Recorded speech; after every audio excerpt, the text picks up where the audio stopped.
there was an explosion. It basically sounded like a bomb went off, and then it just started with white smoke. You could see people like running in and out of the building. The flames were getting bigger, the smoke was getting darker, and it was crazy. I mean, those are just some of the descriptions of this scary scene in Waukesha County. We have been following the explosion and the fires at Somerset Marine Construction all day for you.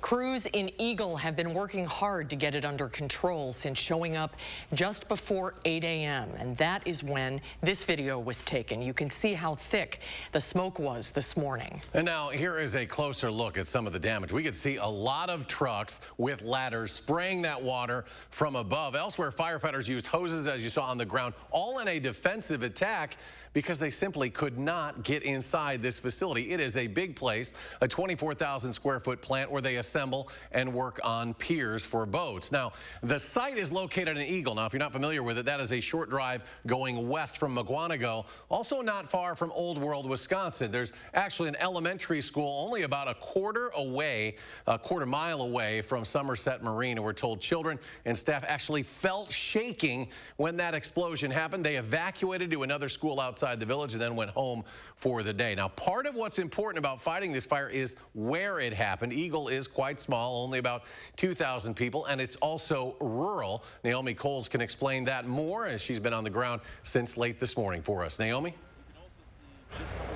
So you just saw a video of what it looks like really just a few hours ago. This is what it looks like now. I just spoke to a fire department spokesperson just a few moments ago, and he tells me just about everything is out. And you can see there is not a lot left of this building. We heard the owner earlier say that they're not going to be looking at coming back to this building. It is pretty thoroughly burned down. There might be a few flames left, very small inside. Now, just really in the last couple hours was when we were able to get this close to the building. Up until a couple hours ago, this entire road was lined with fire trucks, and they're really only just now starting to leave.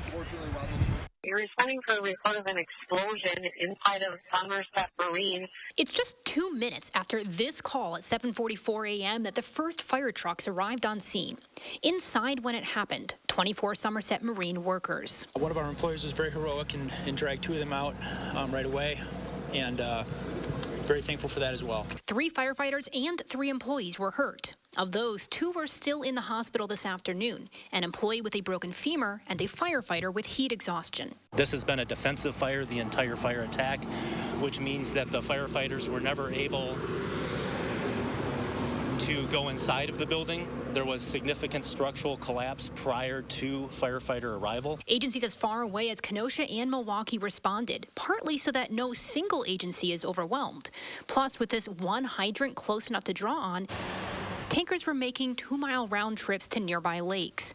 As of early afternoon, they'd used about 400,000 gallons. It's not something that people think of very often, but the vast majority of the United States does not have fire hydrants, except in major cities. Looking forward, owner Larry Chapman says he'll be relying on their Madison location to keep filling orders for now.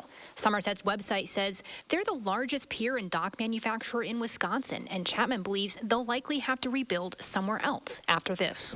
We'll get through it. It's only stuff. We're just glad everybody's healthy and happy, and not happy, but, alive. No one knows yet why these explosions happened. That is part of the ongoing investigation. What we do know, however, is there's absolutely no indication that anything suspicious happened to cause this fire. The Kettle Moraine Fire Department, they're the ones leading the investigation. They are being assisted by the state fire marshal as well as the ATF. And the only reason the ATF is involved is just because they have the training and they have the resources close to this location on the scene. All right, Naomi Coles live in Eagle tonight. Naomi, thank you. Thank you, Naomi. We'll have continuing coverage of the explosion tonight at 6. And you can follow the latest updates on channel3000.com and on our News 3 Now app.